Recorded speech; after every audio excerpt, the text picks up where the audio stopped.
what's up, everyone? Sam here, Wall Street Mastermind. I'm here today with another client interview for you guys. Today I have Will from one of my clients who just finished summer 2021 recruiting process. And really excited about this interview, actually, because Will is an amazing uh, client and just candidate all around, and he just got a phenomenal outcome, and it's just really fun to work with him. And so I wanted to get him on here to talk to you guys about um, how he was able to accomplish what he accomplished. I'll just tease it a little bit up front, but I would say, he probably got the hardest offer to get out of all the clients I've ever worked with, and so it's definitely quite an accomplishment. But hey, Will, thanks for taking the time to talk to us today. Yeah, of course. Great to talk to you, Sam. Awesome, man. Well, to start off, if you don't mind, just maybe introducing yourself a little bit so that our listeners kind of know a little bit about your background. Yeah, sure thing. So my name's Will from Los Angeles, currently studying at USC, and I'm also a junior right now. Okay, awesome. So let's go back to the beginning of your recruiting process. So obviously, you're a junior right now. You just wrapped up the recruiting process, but how long have you been recruiting for? Like, take us back to the beginning. When did you start thinking about investment banking? Yeah, I would say I really started considering investment banking probably around, let's say, like late May, early June. I was a little bit late to the process. So originally I was thinking about full-time recruitment. Once I got a little bit more involved in the process, I kind of delayed that to summer analyst as I realized my chances would be a little bit better. And I think that's, at least as I kind of went through the process, that my mind kind of changed a little bit halfway through. But initially, when I was thinking about it, out of all career options, it was around May. Got it. Okay. So it started in May. We're early October now, so probably what, like four to 5 months, right? hmm Yeah, 5 months. And so when you first started, like, what was recruiting like for you? Like, how was it going? How were you going about it in terms of like your preparation and things like that? And what were some of the challenges you were having? Yeah, so I mean, we have a finance club on campus, and they had some material I was looking at, but it was fairly unorganized. And I started the process a little bit late as well, so a lot of people weren't really that helpful when I tried to figure out best practices and going about recruiting. So I was honestly pretty lost. I didn't take a lot of finance courses yet associated with valuations. I only had very minimal accounting experience, and also didn't really know much about merger models, LBOs, those type of things. So all I really had that I was really armed with was the M&I guides, and those are fairly difficult to understand if you don't at least have a rudimentary understanding of valuations. I mean, it's you can memorize them, but if you really want to understand it, you probably have to take the classes. So I was fairly lost in terms of the technical side of things, and in terms of recruiting, I really didn't know how exactly to go about the recruiting process, like how exactly to go about networking, and best practices associated with networking as well, and just kind of how to keep track of the whole process. So I would say that I was almost fairly clueless, and I was pretty scared because full-time recruiting was already over at a lot of banks during that time, and I felt like I didn't really have the chance to even get an opportunity or to even get an offer at any bank at that point, or as a decent bank. So I came in pretty nervous, not gonna lie. Yeah, yeah, that makes sense. So then I guess that was early May, and then you found us pretty shortly thereafter, right? hmm Um, how did you how did you come across Wall Street Mastermind, and like what made you want to kind of reach out to us? Yeah, so I think it was on Facebook. I just saw like a random advertisement on there for this, and I saw the video. You were talking on there just about investment banking, recruiting, and I was pretty suspicious at first just because I've seen a lot of programs like this. Like you Yeah, see stuff like this associated with like fitness people. And you're like, this is an absolute gimmick. They're just trying to get some quick money out of me. And it's just like, it's like the standard like, oh, here's some 5 tips to like burn belly fat in like 5 days, like random stuff like that. And I was like, this is such bull crap. And then I was just like, I didn't think much of it. And then eventually I saw like another post, and then you're just like, hey, if you don't believe me, just like schedule a free strategy session with me. And like it was supposed to be for 30 minutes, and I remember like going in the intake form, and I was like, wow, this is pretty detailed. Like maybe this is legit. And I filled out as much information as I could, and we scheduled a call. And then we hopped on a call. I mean, I was still really skeptical, so I remember I was like drilling you with so many questions during that, to the point where instead of 30 minutes, it turned into 2 hours. And I saw like you get like a bunch of Slack notifications. It was hilarious, and I was like, oh wow, like this guy is really committed, because he really wants to get this get the point across to me at least. And I really appreciate at least you kind of taking out that time initially, just to make sure that not only could you secure the sale, but also just also make sure you kind of sway a lot of the fears that I had about recruiting. And you did definitely put me at comfort, where like you told me that your story about recruiting for banking back during the financial crisis, which was similar to right now in terms of COVID. And that kind of put me at ease, where if you could do it, I could probably do it as well, because you could teach me like best practices and I can accelerate that experience. Right. So that's kind of how it was for me, at least when after that strategy session with you. And I feel like once I had that, it kind of gave me that level of assurance where, all right, I definitely know this person's legit. I know they can help me out. Sure, it's a little bit pricey, but I do know that you're willing to be very accommodating, especially because I come from a lower income family. So I think that also sold me, where it's just, I saw a good alignment of interest on both ends. And I knew that I'd have the opportunity to have someone that's kind of batting for me as I went through the process. And that was literally only here to make sure that I got an offer. So it was great to know that you kind of have someone there that's not competing against you, but literally is only trying to make sure that you get an offer. Because if you get an offer, you do well and I do well. Right. Right. Yeah, man. I mean, it's that's a great point. Is I remember our conversation. It was a long conversation, um, and you had, because you had a lot of, and as you should, right? But you had a lot of uh, healthy skepticism coming in, and then Right. also, I think you had a lot of just fear and doubt about just how feasible was it really for you to actually get in, right? Um, Right. what were some of the I want to kind of like talk about some of these fears a little bit, because I think it'll be Hmm. really beneficial for people that are listening, because a lot of people probably have similar feelings, or similar feelings as what you had. And so like what would you say were some of the top, I don't know, maybe two or three things that you were worried about as you were making this decision about, should I actually do this? And then like how were you ultimately able to kind of like overcome those fears and just like jump in? I mean, I think you kind of talked about it a little bit, but like Hmm. what were the biggest concerns that you had, I guess? Yeah, I would say some of the probably the biggest ones that I have was, first of all, would I even have anyone that would actually take my phone call this late in the process? Just because I'm pretty sure they're busy with other candidates that have already like networked with them way earlier on. Second of all, if opportunities were even open, because I know a lot of banks were already wrapping up full-time recruiting at the time, and I was like, oh God, I'm like so late right now. And even for some analyst recruiting, I knew that I was already late for a couple different banks as well. So I just thought, wow, like I don't think I have a shot at any good opportunity, like any opportunity that I thought I was good enough for. Like I know Houlihan was done pretty early. I know Moles was done pretty early, full time and summer analyst. So I thought this is it. Like I missed my shot because I know how hard it is to get into banking after college, and it's you have to wait till you get an MBA, and I don't want to wait 5 years to start working 100-hour weeks. So I mean, I want to Yeah. get in as early as possible. So I think those two things were probably at the top of my mind. Like I won't be able to network with people and get in. At least get the opportunity to maybe interview with them. And second of all, I won't even get certain types of areas to even take my phone call to begin with, because they won't be interviewing. So coming in, like I was kind of suspicious. I was like, would this even be beneficial to me? Like, is it worth dropping, a sizable amount of money for this type of opportunity? Especially given that the returns might not be as up to expectation because of the risk of starting so late. Right. So the way I kind of overcame those is, I mean, when I first got started with the program, you have these three modules, which I'm not.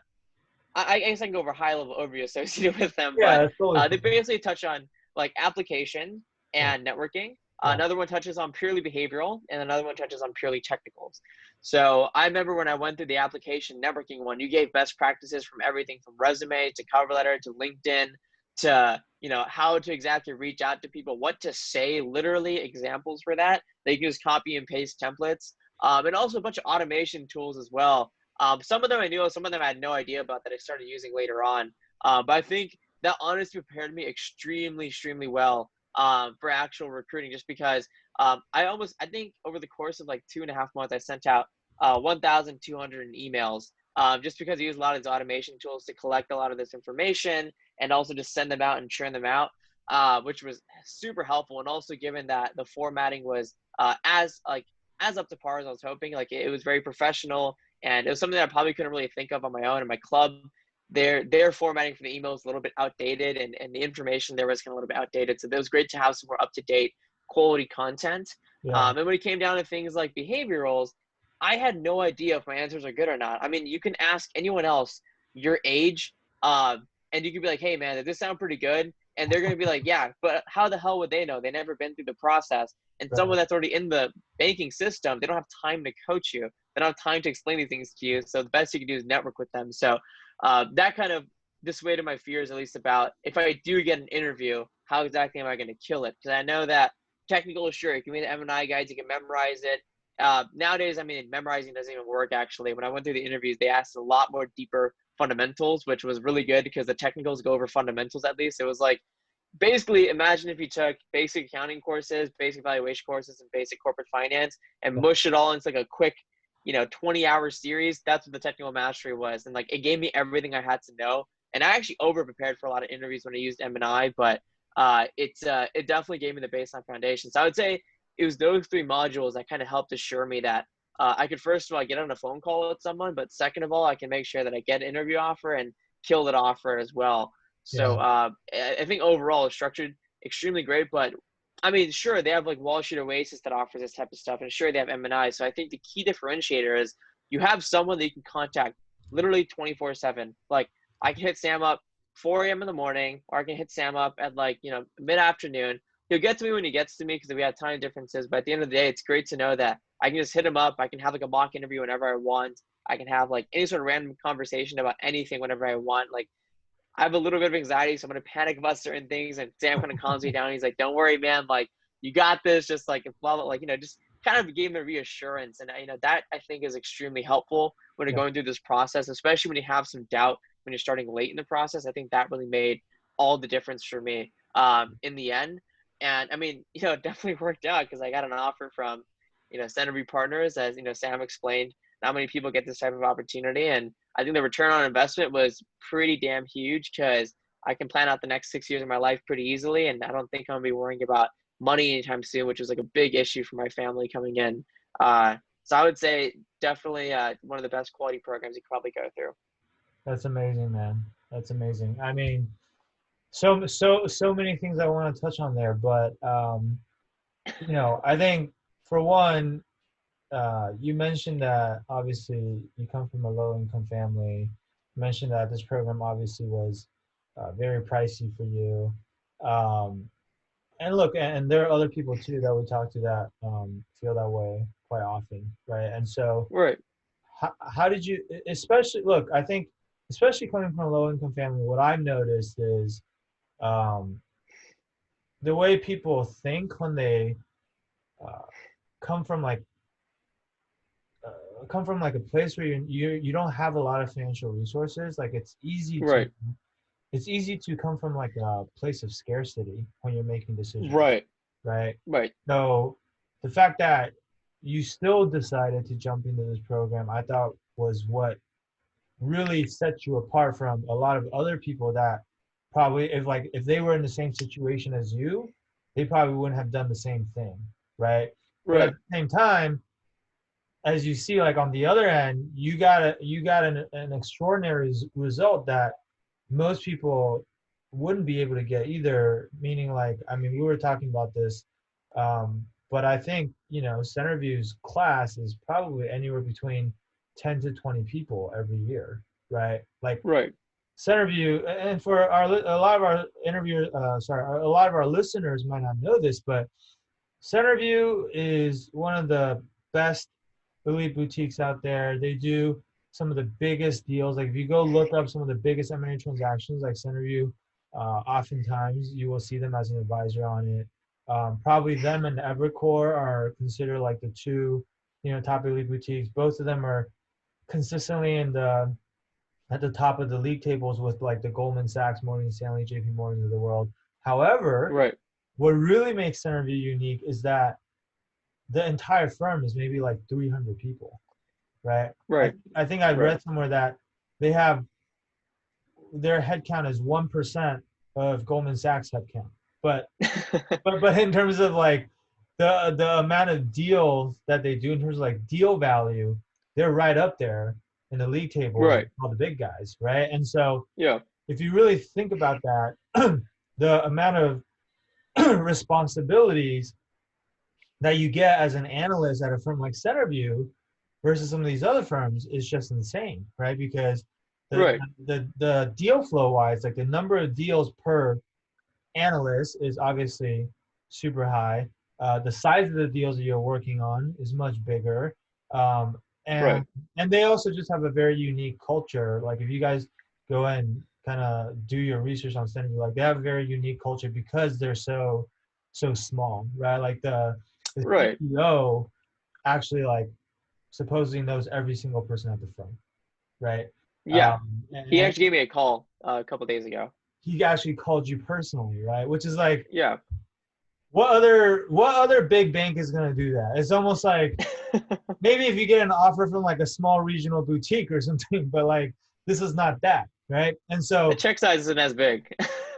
yeah, and so and yeah, and they pay top of the street, right? I mean, there's just Right. it's an amazing firm to work out, bottom line. But the point I want to make though is that, you know, well, first of all, I'm curious why you think you were able to make such a decision, even though you don't come from a, financially well off, family, and you guys don't have a lot of resources, and you and I know you really, really had to stretch to like Yeah. invest in yourself to get into this program.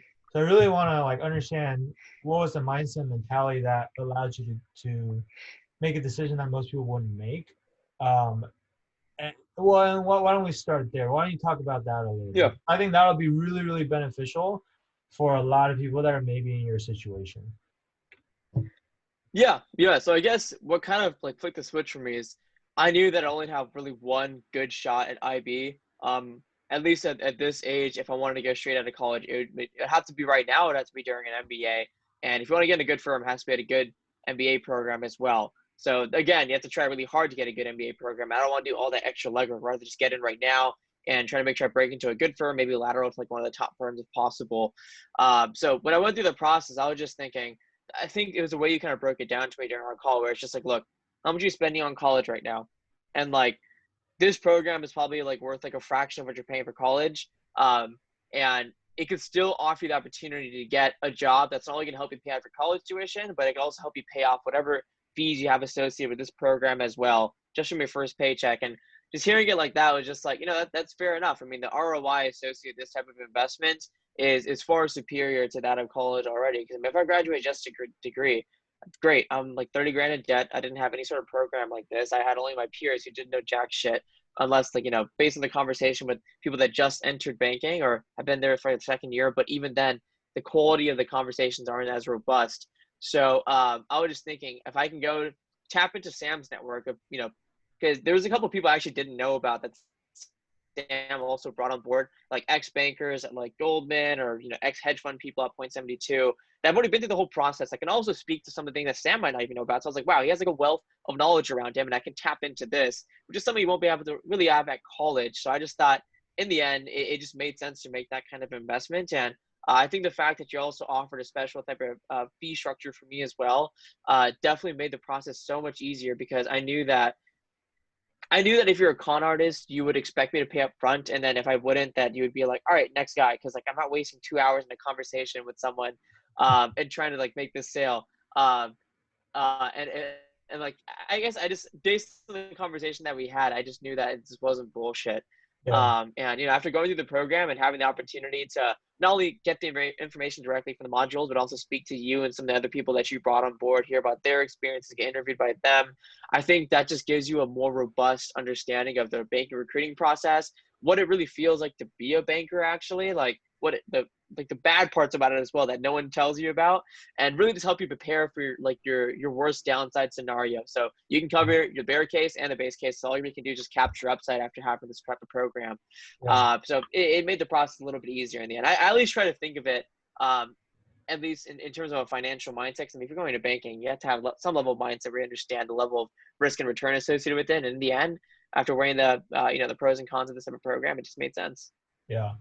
No, that's a great point. Is you really, I think the biggest difference between people who have a lot of financial resources and people who don't, typically what I've seen is people who are wealthy, like they're wealthy for a reason, right? They all have a Right. investment mindset. Like most people, Exactly. they didn't get wealthy by, working and making a salary or whatever. And Like penny pinching. yeah, well, they invest, right? Like whether it's investing in Right. stock, investing in real estate, investing whatever, and they're good at it, right? But they understand like Right.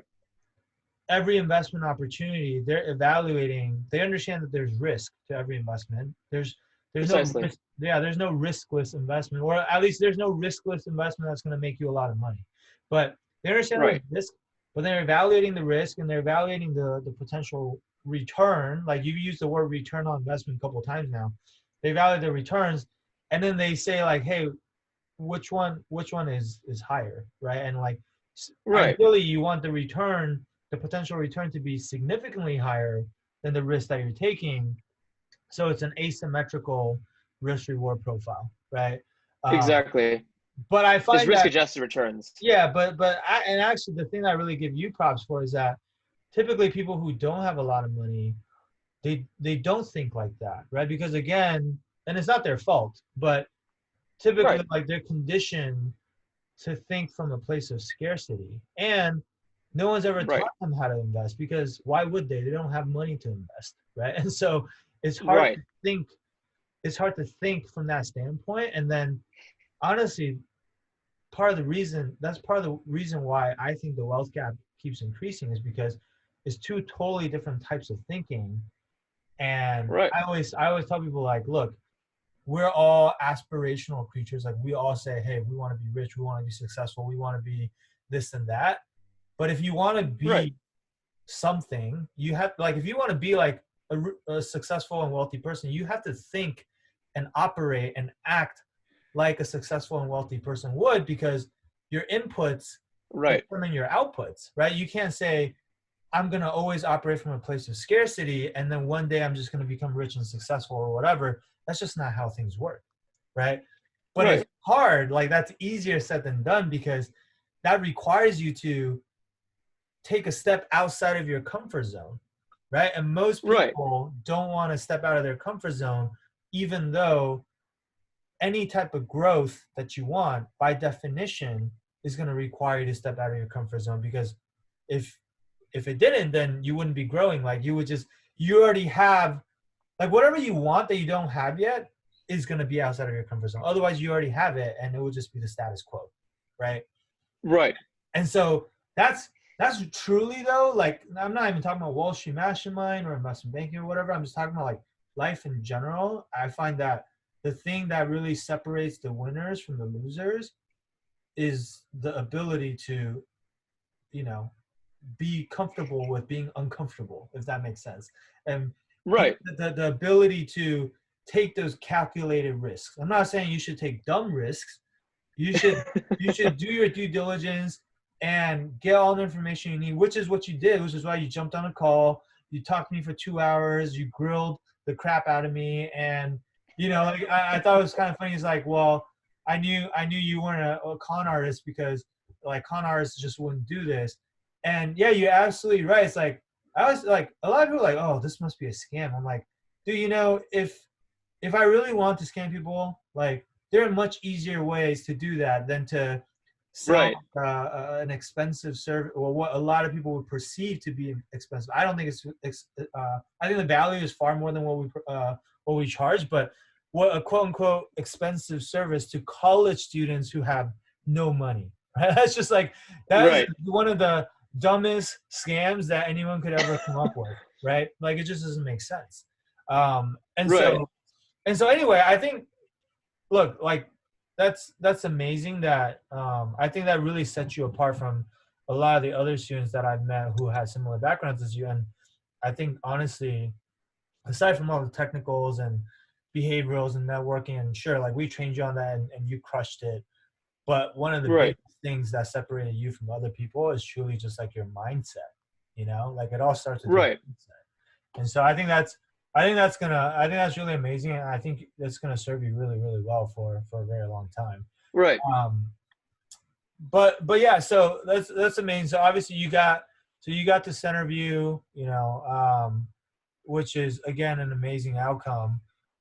What would you say, like if I were to ask you, obviously you know a lot more now than Yeah. what you knew back when you first started this process maybe 5 months ago, right? But knowing Mhm. what you know now, if you could only give one piece of advice, I mean, we've been giving people a ton of advice right throughout our conversation, but aside from what we've already said, like if you could just give people one piece of advice, something that you wish you knew back when you first started, or something Mhm. that the version of you today would tell the version of you 5 months ago to make your life a lot easier, what would you want to tell yourself? Yeah, yeah, that's an excellent question, and you know, it's kind of on the spur, but I mean, the way you kind of explained it, I think there's only one thing that really comes to mind, and it's start as early as possible. Because I mean, this kind of echoes and it kind of touches on the point that we are talking about earlier, where a lot of people from my background focus more on wealth preservation than wealth creation activities, just because there's an inherent risk associated with wealth creation. There's a certain level of tolerance you need to have, and if you don't have much, you're not willing to do it. So I remember when I started the program, I was still working to pay bills during that time. I didn't dedicate my full amount of time to this program. And I didn't really think about it from the long term perspective where it's just like, all right, man, like you might as well rely on your parents a little bit right now. But in the future, if you get a job, but let's say I didn't get Centerview. Let's just say I got like a typical investment bank, like maybe like a middle market or something. Like if I took the earlier offer that I got from like Piper Sandler or something, and that offer was going to pay me at least 125K total comp. Like if I just took the time at least to dedicate more time towards studying technicals and behaviorals and networking rather than working, the returns on that would be significantly more immense. I mean, I would lose, let's say, a couple $100 for like 2 months, maybe. So let's say a net 1,000 down the hole that I had to rely on my parents. But in the end, if you look at the IRR, when you get 125K like 2 years from then, I think it's significantly good.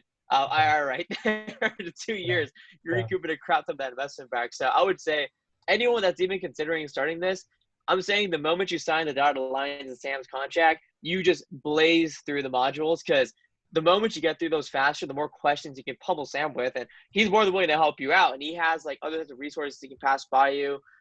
So just make sure you're being enthusiastic. Make sure you're adequately using your time because Sam is only going to be here for your best interest. So he's going to try his best to get you in there, but he's not your dad. He's not going to like hold your hand through it. Like you need to make sure you do the work beforehand and he's going to give you and guide you and provide the same like the resources that you need. So I would say that would probably be the peak thing to start as early as possible. I'm not going to say that everyone's going to be getting into Centerview. I mean, Centerview is definitely a very hard firm to get into, but I think it's just a game about increasing your chances, increasing your odds at the end of the day. So the more you invest in yourself, the more you invest in recruiting, the more fruitful the returns will be. So, I mean, you might not be getting Centerview, but you might be getting Goldman, you might be getting JP Morgan, et cetera. These firms that hire more amount of people. So I think at the end of the day, you just need to think of it more so from a point of invest in yourself early on because the compounding returns associated with it far outweigh whatever you're doing right now. So when you sign this, dedicate your time to this. Make sure you put in those hours. Make sure you really just take advantage of all the opportunities available to you because I think it's just going to pay returns far beyond what you would have expected if you had done something else during that time. yeah. That's a Man. That's great advice. I think if I were to really sum it up in 2 words, in terms of what you just talked about, you're essentially talking about understanding opportunity cost, right? Exactly that. Which Yep. is like we all have. Look, all of us. What we're trying to do in life is we have a finite amount of resources, and we're all trying to make the best out of it, right? Like we're trying to Yep. improve our lives as much as possible. And really, the two types of resources that we all have is money and time, right? That's For it. the most part, like it's money and time. And a lot of times you can trade one for the other, and you have to kind of evaluate like which one is more valuable, right? Like, so going back to your example, look, I understand like you are working on top of being a full-time student, you were working to kind of like just help out because again, like otherwise, like I think, your mom's a single mom, right? If I'm not mistaken, or Oh, I and she's a stay at home, but my dad, he doesn't really earn that much from his job. got He it. works like in a very, very basic government job.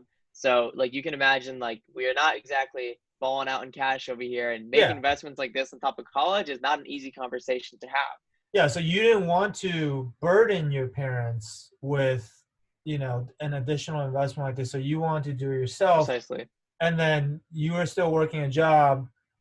Like, what were you making on an hourly basis for your job? So like $15 maybe. Like what? Probably even less because I got paid a monthly salary. So I would say if we broke it down the amount of hours I was working, it'd be like 7 or 6. Wow, that's like that should be illegal, but like six,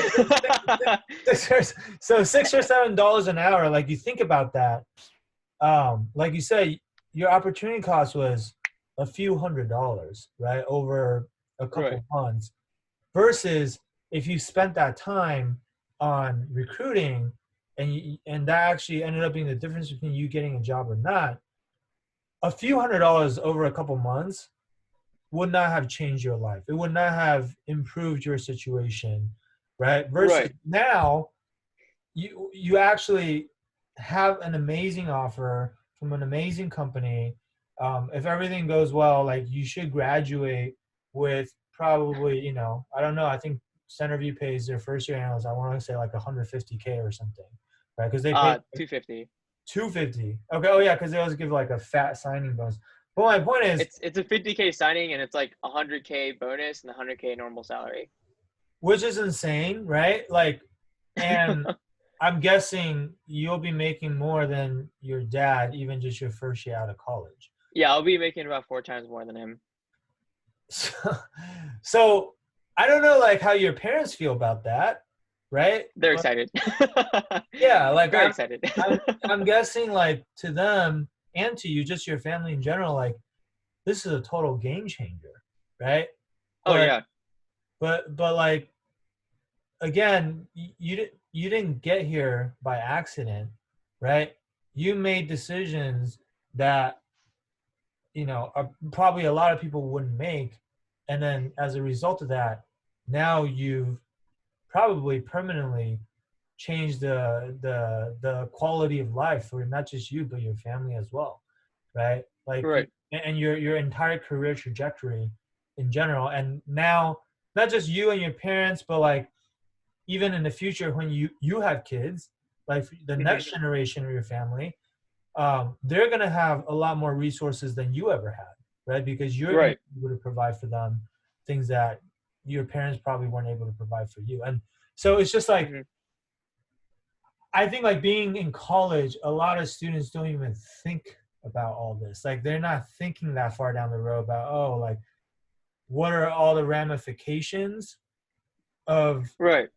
whether I get my career off on the best foot possible. It's like they think it's just like we talk about, oh, compensation and exit opportunities and prestige and all these things that people care about. But it's like, no, ultimately at the end of the day, when you really break it down, like why do all those things even matter? It just comes down to being able to provide a better life for yourself and the people around you that you love. Right. And that's Right. why you're doing this. And so that's the real ROI on this investment, right? Is like just That's exactly it. taking you and like your family and whatever, like to the next level, because you guys deserve to have these things, right? Like I'm sure your parents work Right. their butt off just to like provide for you and send you to Right. to a school like USC, and which is not cheap, right? And just and now all of that has paid off, right? Because Exactly. when they made Exactly. that investment to send you to college, this is probably what they were dreaming about. Is like someday our son can, be a successful person and have a better life than we Right. have. And now it's like a dream come true, right? And so, I Yeah. think I'm gonna like tear up even just like talking about this. But it's like I'm so happy for you. Just what you were able to accomplish. But again, obviously you deserve everything you got because you were willing to do things that other people weren't willing to do, right? And that's Yeah. again a testament um, to just the mindset, the mindset that you have, despite coming from the background that you come from. And so, um, Right. dude, just congrats again, man, on such an amazing accomplishment, and I'm Yeah. super honored to have been able to play a small part, in this process, and just be able to help you out along the way. And obviously, like you said, you have to put in the work, so most of the credit goes to you, right? But I'm glad that we're able to give you a little bit of guidance along the way.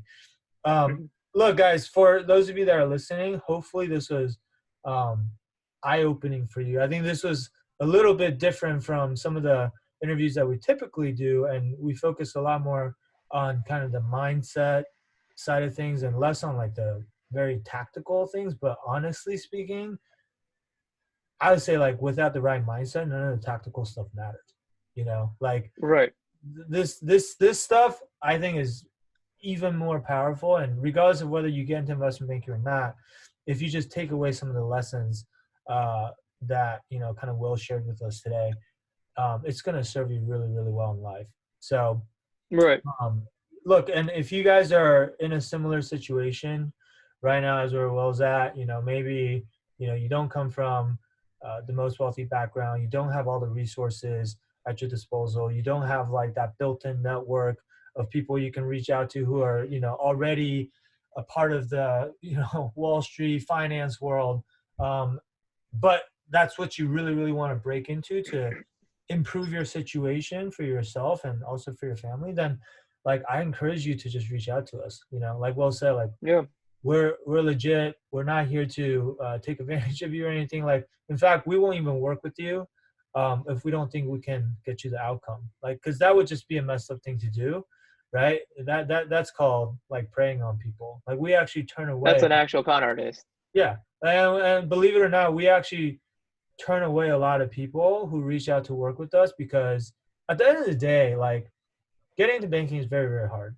We're like not gonna lie about it, right? It's like even when we talk to Will, like part of the reason why I'm willing to spend 2 hours on the phone with someone before I even work with them is like, I mean, we ask a bunch of questions and we want to make sure that this person has what it takes to get the job. Not just on paper, yes, on paper also, but just in terms of like their mental makeup and how resilient are they? Do we think they're going to be a hard worker? Like all those things matter, right? And so, like I encourage you, just like Will said, it's a free strategy session. It doesn't hurt you to hop on this call, tell us about your situation.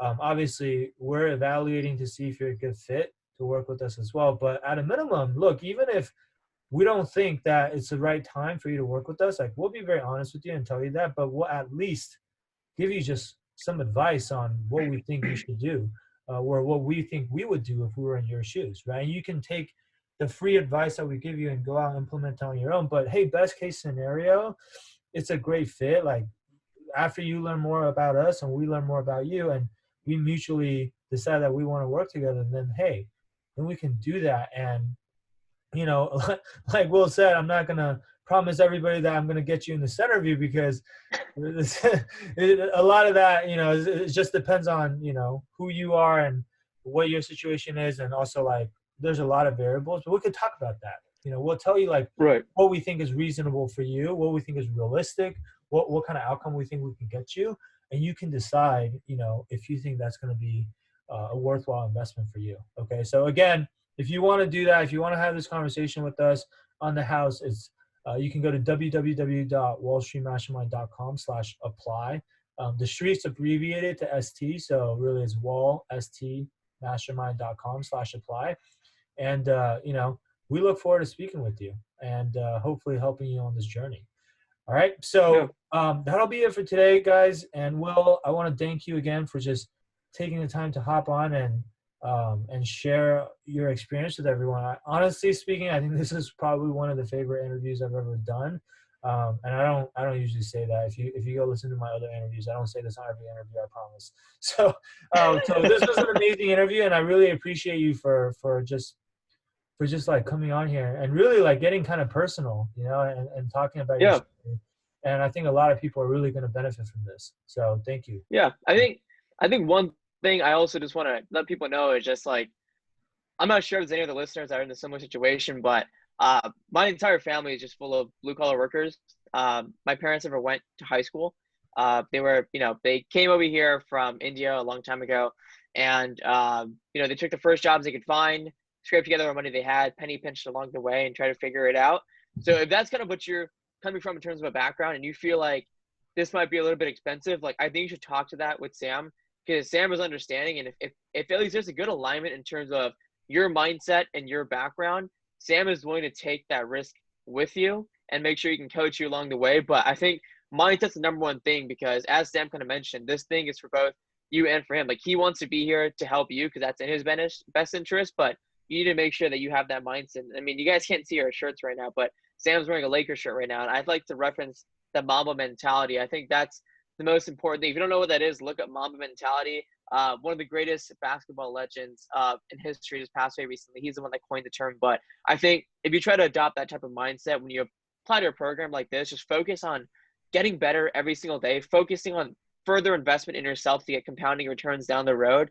I think you'll understand why I chose to make this type of investment. And I'm not going to promise everyone, like, that Sam said, you're going to get a Centerview. I mean, I think if I'm being honest, the reason I got in is probably because of a mixture of like my background, internship experiences, and probably my story as well. At least that's the feedback that I got from my interviewers. But I think Sam has enough resources, because I shared my resources about Centerview Prep with him, that he can at least get you into a top 10 banking firm if you have the mindset. And I'm putting an emphasis on mindset over here because not everyone has the right mindset for this. And you might think you do, but you really don't really know until you actually try this program out. And Sam lets you know, like, hey, look, you got to work a little bit harder over here and here and here. But at the end of the day, as long as you put in that work, and I know Sam is damn well going to make sure he pushes you along, because he made sure that I got my shit done. He would ask me like, yo, are you sure about that? But at the end of the day, it definitely paid dividends.